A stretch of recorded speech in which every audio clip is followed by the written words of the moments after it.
अस्सलाम अलैकुम नाज़रीन। आज का ये वाक़या आपकी रूह को झंझोड़ के रख देगा, इसलिए गुजारिश है कि वाक़ये को आखिर तक ज़रूर देखिए। नासिर नामी शख्स का वाक़या अलिफी इसी की ज़बानी सुनते हैं। मेरी शादी को अभी 3 महीने हुए थे कि मुझे अपनी बीवी के मरने की दर्दनाक खबर मिली। मैं तो सोच भी नहीं सकता था कि मेरी इतनी मोहब्बत और प्यार करने वाली बीवी इस दुनिया से इतनी जल्दी चली जाएगी। मैंने इसकी हर ख्वाहिश को पूरा करने के लिए किसी किस्म की कमी नहीं छोड़ी थी। जैसा वो चाहती थी मैंने वैसा ही किया, पर इतना बड़ा सितम कर दिया कि मेरी बीवी भरी जवानी में मुझे छोड़कर चली गई। लेकिन बीवी के मरने के बाद ही असल कहानी शुरू हुई, जिसने मुझे न सिर्फ झंझोड़ के रख दिया बल्कि बहुत सारे रिश्तों की पहचान करवा दी। जैसे ही मेरी बीवी के मरने की खबर मेरी बीवी के मैके वालों को मिली, वो हमारे घर अगी उसकी माँ मुझे लान तान करने लगी, कहने लगी को मारा है। वो शादी करते हुए तो बहुत खुश थी, इसने तो हमसे कहा था कि अब इस घर से मेरा जनाजा, तूने सच में ही इसका घर से जनाजा ही निकाल दिया। क्या तुझे जरा भी शर्म नहीं आई? तूने मेरी बेटी पर इतने जुल्म किए होंगे, इसलिए वो बेचारी बोली ही नहीं और घट घट कर मर गई। समझाता कि अभी तो हम दोनों का रिश्ता बहुत ही ज्यादा तकल्लुफ वाला था।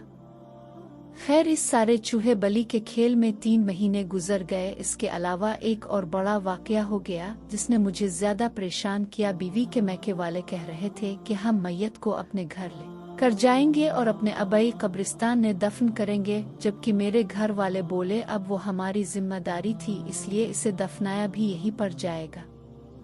लेकिन बीवी के मैके वालों में से एक आदमी बहुत ज्यादा जिद कर रहा था कि किसी सूरत भी हम अपनी बेटी देंगे। तुमने इस पर जितने जी भर कर जुल्म कर लिए वो काफी है, हम इसे मर कर यहाँ नहीं छोड़ सकते। खैर, कुछ ना कुछ करके उन लोगों ने मैयत को यहाँ से निकाल दिया और ये लोग इसे अपने घर ले गए। मैं बहुत ज्यादा परेशान था, लेकिन मेरी उसके साथ निस्बत खत्म तो होने वाली नहीं थी। मैं अपनी बीवी को दफन करते वक्त बहुत परेशान था। मैंने जब इसे कब्र में उतारा तो मेरा जिस्म कांप रहा था, मुझे अपनी मौत याद आ रही थी। दिल चाहा बीवी के साथ मैं भी इस दुनिया से चला जाऊं, लेकिन मैं ऐसा नहीं कर सकता था। तभी मुझे पीछे से किसी ने धक्का दिया। मैंने पीछे मुड़कर देखा तो वही आदमी खड़ा था। यहाँ लाने पर बहुत ज्यादा जिद की थी। वो मुझे कहने लगा, अरे भाई, अब क्या तुम भी इस कब्र में लेट जाओगे? निकलो यहाँ से। मुझे इसका अंदाज बहुत ही अजीब और नफरत वाला लग रहा था। मैं कब्र से जरा पीछे हट गया। जल्दी जल्दी कब्र पर मिट्टी डाल दी गई और फिर तदफीन मुकम्मल कर दी थी। वही आदमी सबको कहने लगा कि अब यहाँ गैर इस्लामी तरीके से तमाशा ना लगाया जाए। सब लोग और तुम मियाँ अब क्या अपनी बीवी का मातम करते करते इस दुनिया से उठ जाओगे? जाओ अपने घर जाओ, अपने घर वालों को, अपनी माँ को वक्त दो। मैं इसकी कड़वी जहरीली बातें सुनकर बहुत परेशान था, लेकिन क्या करता, ये मौका ही ऐसा था कि मैं ज्यादा बोल भी नहीं सकता था। मैं चुपचाप अपने घर अलिफ कर मेरा दिल बुरी तरह से रहा था करने लगा। मैंने जेब में हाथ डाला तो देखा मेरा तो मोबाइल जेब में नहीं था। ये देखकर मेरे कदमों तले से जमीन निकल गई। मैं बहुत परेशान हुआ, सोचा कि शायद मोबाइल में कहीं रास्ते में फेंक आलिफ हूँ। फिर मुझे याद आलिफ के कब्रिस्तान से आती हुए मेरी जेब जरा हल्की थी। मैं इस वक्त इतना फर्क महसूस नहीं कर सकता था, लेकिन बात दरअसल ये थी कि मैं अपना मोबाइल कब्रिस्तान में ही कहीं भूल आया था। मैं फौरन घर से निकला। मोबाइल के बगैर जिंदगी गुजारना मुश्किल लग रहा था, ये सब तो आप भी जानते ही होंगे। मैं फौरन इसी कब्रिस्तान में पहुंचा जहां पर मेरी बीवी की तदफीन। मेरी नजर पूरे कब्रिस्तान पर पड़ी, लेकिन मेरा मोबाइल कहीं नजर नहीं आया। मैं इधर उधर देखता, तभी एक बूढ़ा आदमी मेरी तरफ आलिफ और बोला, क्या ढूंढ रहे हो? शायद वो बूढ़ा आदमी इस कब्रिस्तान का कोरगिन था। मैं बोला, बस चाचा, मैं अपना मोबाइल यहाँ भूल गया हूँ, वो ढूंढ रहा हूँ। कहीं तुम अपना मोबाइल कब्र में तो नहीं गिरा है? चाचा ने बड़ी हैरानी से पूछा, हाँ ये भी हो सकता है। असल में जब मैं कब्र में देख रहा था तो मुझे किसी ने कब्र से हटाने के लिए कमीज से पकड़कर खींचा था। लगता है कि मेरा मोबाइल नीचे गिर गया है। ये बात सुनकर मैं लरज़ गया। तो क्या मेरा मोबाइल इस कब्र में है?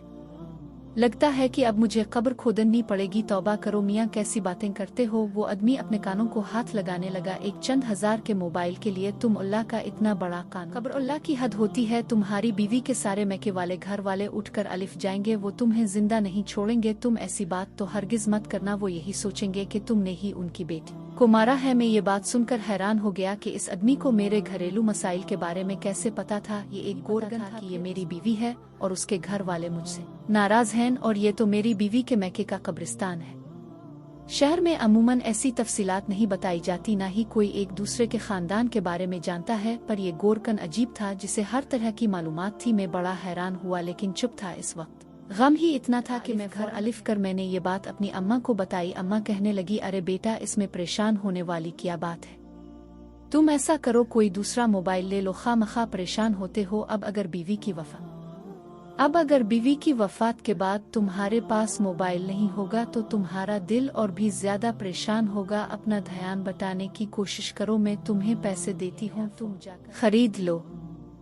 मैंने कहा, अम्मा, इस नंबर पर तो मेरे काफी सारे जाने वाले थे, लेकिन चुल्लू अब कहती हो तो मैं ऐसा ही करूँगा। आप मुझे पैसे दे दे। माँ ने मुझे पैसे दे दिए तो मैं अपना नया मोबाइल खरीद लाया। मैंने इस मोबाइल में नई सिम डाली, लेकिन पेश आलिफ जिसने मुझे मजीद परेशानी में डाल दिया। रात के 12 बजे थे, मेरे फोन पर सिग्नल नहीं अलिफ रहे थे। अचानक से सिग्नल अलिफी तो मैंने पहला नंबर जो मिलाया वो अपना पुराना नंबर था। शायद मैं सिग्नल चेक करने के लिए ऐसा कर रहा था। मेरे वहम गुमान में भी नहीं था। मेरा मोबाइल कब्र में गिर गया है तो अब वो खत्म हो गया होगा। लेकिन जैसे ही मैंने फोन में नंबर मिलाया तो इस पर बेल जाने लगी। ये सुनकर मेरे रूंगटे खड़े हो गए। मुझे अजीब सा डर लगने लगा। मेरा मोबाइल कब्र में है और वहाँ इस पर बेल जा रही है। लेकिन अगले लम्हे जो हुआ इसने तो मुझे हैरान करके रख दिया। मेरा फोन उठा लिया गया था और फिर जो हुआ इसको देखकर मैं इस कदर हैरान और परेशान और तजस्सुस में मुब्तला हुआ कि फौरन खड़ा हुआ। माँ भी हैरान थी कि ये मैं क्या कर रहा हूँ। माँ ने पूछा, बेटा कहाँ जा रहे हो? मैंने जवाब दिया, अम्मा, मैं अपनी बीवी की कब्र पर जा रहा हूँ। क्या हो गया है तुम्हें? पहले मोबाइल का बहाना बनाकर गए थे, अब कौन सी आफत उग है? रात के इस वक्त तुम अपनी बीवी की कब्र पर जा रहे हो? अम्मा, मुझे जाना होगा। ये कहकर मैं तो घर से निकल गया। मैं नहीं जानता था कि मेरी माँ मेरे पीछे कितना परेशान है। सिर्फ और सिर्फ एक ही ख्याल चल रहा था और वो था मेरी बीवी का ख्याल, क्योंकि जो कुछ मैंने सुना था उसके बाद में खामोश तो नहीं बैठ सकता था। मेरी पूरी जिम्मेदारी की जाकर तहकीक करो। इसलिए मैं अपनी बीवी के अबई कब्रिस्तान पहुंच गया था। मगर जैसे ही मैंने अंदर कदम रखा तो वही गोरकन मुझे मिला। अरे मियाँ, तुम यहाँ बार बार किया ढूंढने आती हो? मुझे देखकर वो गुस्से से बोला। गोरकन मियाँ, आपका काम है कब्रें खोदना, आप एक हद तक रहें। आप मुझसे बार बार सवाल क्यों करते हैं? लेकिन मियाँ, मैं तो तुमसे हमदर्दी, तुम्हें इस कब्रिस्तान का नहीं पता। मैं यहाँ का गोरकन हूँ तो मैं ही जिम्मेदारी उठाऊंगा ना। इसलिए पूछ रहा हूँ कि कोई मसला है तो मुझे बताओ, मैं हल कर देता हूँ। मैंने गोरकन को भी सारी बात बता दी। गोरकन के सुनते ही उसके चेहरे पर 1000 रंग आए और गुजर गए। अच्छा, मैं इस मामले के बारे में कुछ नहीं जानता, लेकिन कि इसका ताल्लुक तुम्हारी बीवी से है, तुम्हारी बीवी की कब्र से नहीं।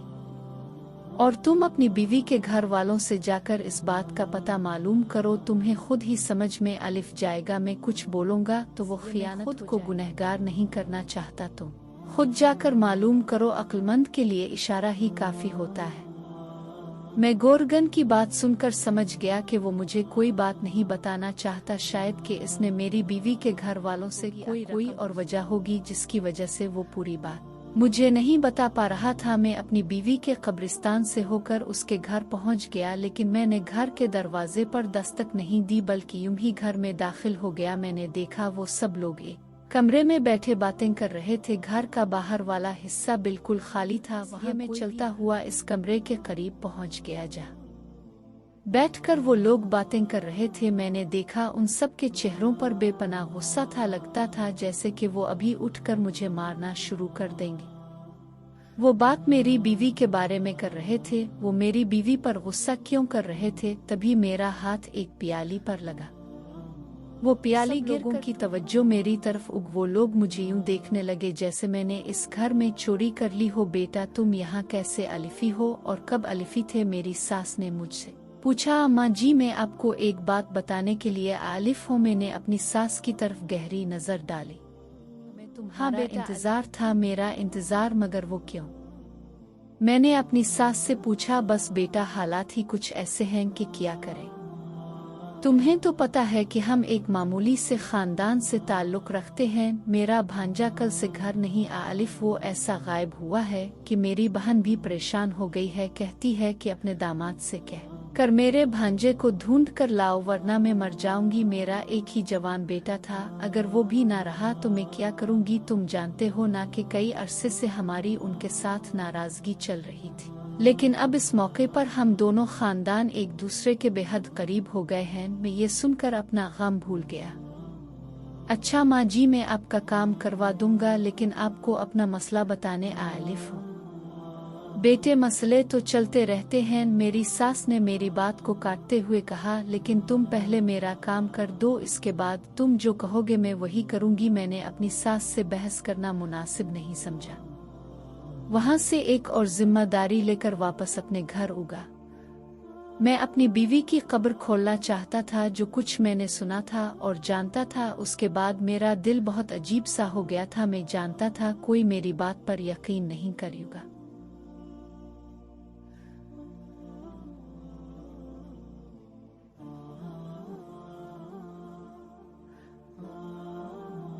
वो भी इस वक्त सो रहा होगा। इसको तो लगता होगा कि अब मैं चुपचाप बैठ जाऊंगा, पर मैं बैठने वालों में से नहीं था। इतनी बड़ी बात हो गई थी, मैं कैसे खामोश रहता। मैंने जाकर सारा इंतजाम मुकम्मल किया और तकरीबन 2:30 बजे कब्र खोलना शुरू कर दी। मुझे इस बात की हैरत हुई थी कि कब्र की मिट्टी काफी नरम थी। ऐसे लगता था जैसे कब्र को कुछ देर पहले ही बंद किया गया हो। मैंने जल्दी जल्दी मिट्टी हटाई तो पत्थर की स्लेट को हटाने में मुझे 5 मिनट से ज्यादा वक्त नहीं लगा। मैं इस वक्त इतने जोश और वलवले में था कि मैं बड़े से बड़ा पहाड़ भी उखाड़ सकता था। जब मैंने पत्थर की स्लेट हटाई तो मुझे एक और हैरत का झटका लगा।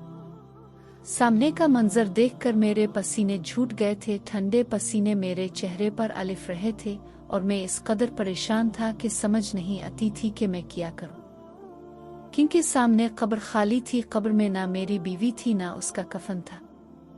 मैं तो अपना फोन ढूंढने आलिफ था, पर एक नया किस्सा खिल गया था। दरअसल जब मैंने अपना फोन कान से लगाया तो किसी ने मेरी कॉल उठाई थी। इस बात से मुझे लगा जैसे मेरा फोन कब्र में नहीं है, बल्कि मेरा फोन कोई चोरी करके ले गया है। लेकिन जब मैंने अगली बात सुनी तो वहां से मेरा तजस्सुस कायम हो गया। कुछ देर हवाओं की जकड़ की ऐसी आवाज़ आती रही और फिर मेरे कानों में एक आवाज़ पड़ी कि मेरी बीवी सख्त अजाब में है और जब तक इसके नाम का कर्ज अदा नहीं कर दिया जाता तब तक वो उस तड़पती रहेगी। शायद मैं ये बात सुनकर बेवकूफ़ बन ही जाता, लेकिन मैं सोचने लगा कि कब्र में आने वाले फरिश्ते तो कभी भी उर्दू जुबान में बात नहीं कर सकते।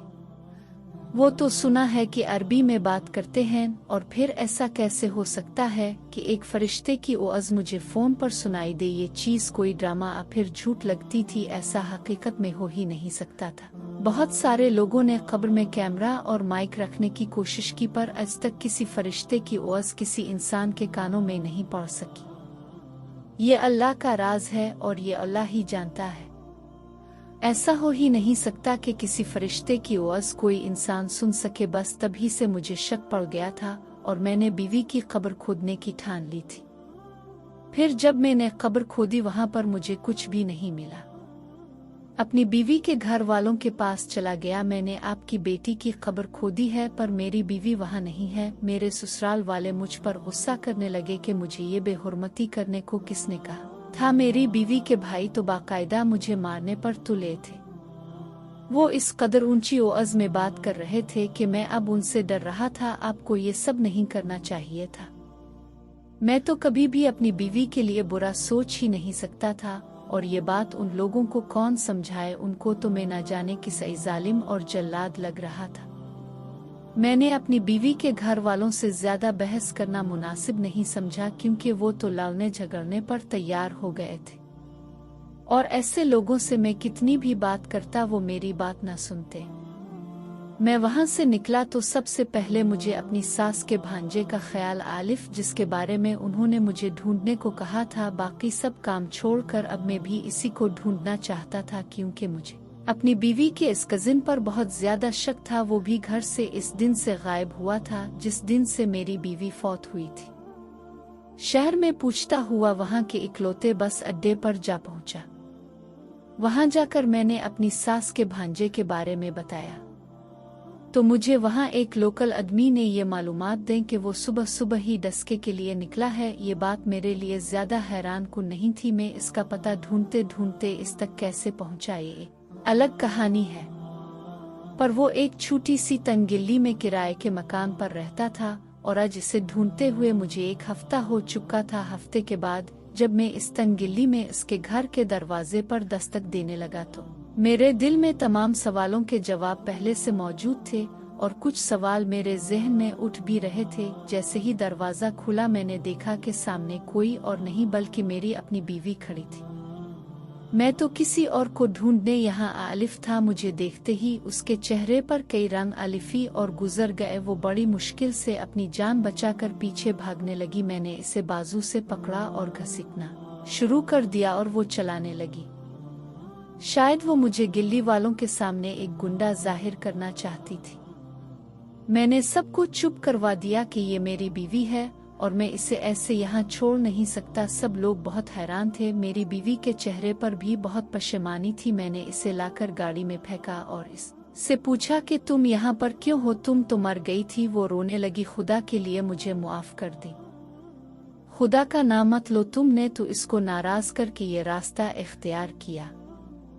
अब पहले एक बार मेरी बात सुन लें, फिर आपको सब कुछ सच सच बताऊंगी। अगर तब भी आपको यकीन ना आलिफी तो आप जो कहेंगे मैं वही करूंगी। मेरी बीवी ने जब अपनी कहानी सुनाना शुरू की तो मैं चुप हो गया। अब मैं इसे क्या कहता, क्या सजा देता। इसने बताया कि वो जब से बड़ी हुई है उसके घर में इसके खानदान वालों का आना जाना लगा रहता था। उसका एक कजिन था जो कि इसकी खाला का बेटा था। अक्सर उनके घर आता जाता रहता था। एक दिन मेरे कजिन ने मुझसे कहा वो इसे मॉडलिंग करवाने के लिए दूसरे शहर ले जाएगा। वो खूब पैसे कमाएगी, मशहूर हो जाएगी और घर की गुर्बत खत्म कर देगी। वो भी उसकी बातों में उब फिर उसके साथ चल पड़ी। इसने मुझे शहर ले जाकर अपनी हवस का निशाना बनाया और साथ ही इसकी तस्वीर भी बनाई। जब मेरी इतनी सारी तस्वीर बन गई तो मैं मजबूर हो गई और उसकी बात मानने लगी थी। ये बात इसकी माँ को पता चली तो माँ ने इसकी शादी मुझसे कर दी, पर इस भांजे ने इसका पीछा नहीं छोड़ा। इसने सख्ती से मना कर रखा था कि अपने शौहर के पास नहीं जाना। अभी मेरी बीवी 2 हिस्सों में बच चुकी थी। वो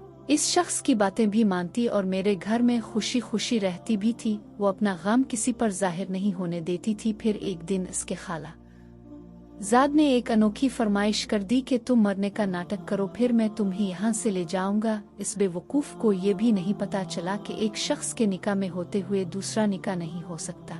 मेरी बीवी ने इसके कहने के मुताबिक नाटक किया। खुदा जाने इसने इतनी कामयाबी के साथ ये सब कैसे कर लिया। जब मेरी बीवी के मरने का ऐलान हुआ उसके मैके से सब लोग मेरे घर आगी थे और शायद इसे दफनाने में जल्दी भी कर रहे थे। यही वजह थी कि वो आदमी उन सब के पीछे खड़ा था। इसने सभी के मुंह को पैसे लगाए होंगे। अब वो मेरी बीवी को पैसे कमाने का जरिया बना चुका था और मेरी बीवी पर इंतहा के जुल्म भी करता था। मेरी बीवी तो मुझसे नजर मिलाने के काबिल नहीं रही थी, इसलिए वो इसकी सारी बातें मानती गईं और दलदल में फंसती चली गईं। अब इसकी जिंदगी जानवरों से भी पत्थर हो चुकी थी। मैंने अपनी बीवी की सच्चाई जाने के बाद इसे धुतकारने के बजाय इसे हौसला दिया और कहा कि तुम इस बुराई से लड़ने के लिए तैयार हो तो मैं तुम्हारे साथ खड़ा हूं। चाहे तुम्हारी कितनी ही तस्वीरें पूरी दुनिया क्यों ना देख ले, लेकिन तुम अब इसके हाथों यरगमाल नहीं बनोगी। अब मैं इस आदमी को खुद भी देखूंगा कि यह कानून की गिरफ्त से कैसे बच सकता है। मैं अपने ताल्लुकात इस्तेमाल करके इस शख्स को कैफे किरदार तक पहुंचाने का इरादा कर चुका था। तभी मैंने अपनी बीवी का साथ नहीं छोड़ा, क्योंकि जो लोग अपनी बीवी को उन लम्हात में अकेला छोड़ देते हैं वो बजात खुद मर्द कहलाने के काबिल नहीं होते। इस कहानी से हमें ये सबक मिलता है कि औरत को कभी भी किसी पर भरोसा नहीं करना चाहिए जब तक वो इसका मुहर्रम ना बन जाए। आपको हमारी कहानी कैसी लगी कमेंट बॉक्स में ज़रूर बताइएगा। आज की इस वीडियो में था बस इतना ही। मज़ीद इस्लामी वीडियोस हासिल करने के लिए हमारे चैनल को सब्सक्राइब कर दें और साथ में मौजूद बेल के आइकन को दबाकर ऑल पर क्लिक कर दें। शुक्रिया।